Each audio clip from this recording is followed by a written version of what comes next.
नमस्कार साथियों, मैं आपके सामने लेकर आया हूं आज AGTA स्पेशल बैच के कुछ क्वेश्चंस जो आपके कॉम्पिटिटिव एग्जाम के लिए बहुत महत्वपूर्ण हैं। तो देखिए और इनको समझिए। पहला क्वेश्चन है, स्टेबल प्रेसिपिटेशन। जो स्टेबल प्रेसिपिटेशन होता है उसके लिए किस प्रकार के बादल जिम्मेदार होते हैं? तो निम्बो स्ट्रेटस जो क्लाउड्स होते हैं वो जिम्मेदार होते हैं। अगला है dome or cauliflower shaped cloud. Dome or cauliflower, फूल के जैसे जो है कौन से बादल होते हैं? तो वो आपका क्यूमुलस। क्या होता है? क्यूमुलस। अगला सवाल है, C3 पौधे फोटोसिंथेसिस में कितने % सोलर रेडिएशन का यूज करते हैं? तो C3 पौधे जो है 6% सोलर रेडिएशन का यूज करते हैं। कितने परसेंट? 6% का। वही C4 पौधे जो होते हैं वो 3% फोटोसिंथेसिस का यूज करते हैं। कितने परसेंट का? 3% फोटोसिंथेसिस का यूज करते हैं। ओपन पैन इवेपोरीमीटर्स जो हमारे इंस्ट्रूमेंट है, इनका कितना साइज होता है? 120.7 सेंटीमीटर। वहीं ऑर्डिनरी रेन गेज जो होता है वो 12.7 सेंटीमीटर का होता है और सेल्फ रिकॉर्डिंग रेन गेज जो है वो 20.3 सेंटीमीटर का होता है। ये हाइट पूछी जा सकती है कि ओपन पेन इवेपोरीमीटर की जो हाइट है कितनी है? 120 सेंटीमीटर। ऑर्डिनरी रेन गेज की है वो 12.7 सेंटीमीटर है और सेल्फ रिकॉर्डिंग रेन गेज वो 20.3 सेंटीमीटर इसकी हाइट होती है। अगला सवाल, consumptive use of water. Consumptive use of water जो है, दो टर्म्स है यहाँ पर, कंजप्टिव यूज ऑफ वाटर और consumptive use of water. Consumptive use of water जो होता है वो combination of surface irrigation and ground water use होता है। क्या होता है?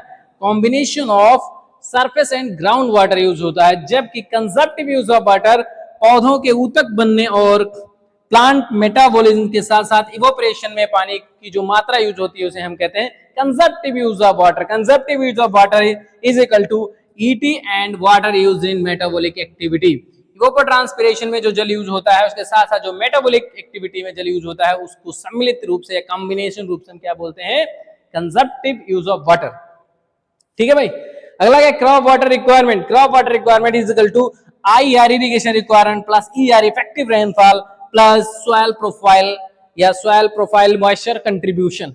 ठीक है भाई। तो यहां पर क्या है? इरिगेशन रिक्वायरमेंट, जल मांग क्या कह रही है? वाटर रिक्वायरमेंट, कितनी सिंचाई की आवश्यकता है, वाटर रिक्वायरमेंट है। वही minus ER effective rainfall. Effective rainfall वो होती है जो रूट जोन या पौधों के द्वारा यूज किया जाता है, उसके इफेक्टिव रेनफॉल होते हैं।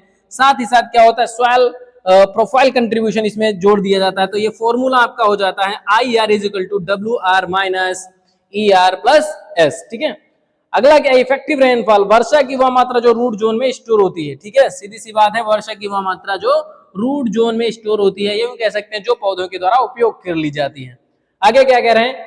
क्रॉप वाटर यूज इफिशियंसी क्या होती है? क्रॉप वाटर यूज इफिशियंसी का फॉर्मूला होता है by upon ET, yield upon ET होता है। ठीक है। दूसरा क्या है? Field water use efficiency. तो field water use efficiency yield upon ET plus DP। साथ ही साथ क्या है? Yield upon water requirement. Water requirement क्या होता है? Irrigation requirement plus effective rainfall और सॉइल कंट्रीब्यूशन होता है।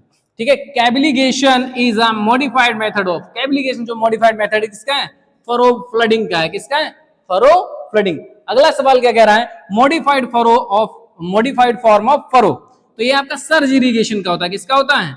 सर्ज इरिगेशन का। तो ये क्वेश्चन जो है आपके बहुत इंपॉर्टेंट है, जो पूछे जा सकते हैं। इनको ध्यान से पढ़ लीजिएगा। धन्यवाद।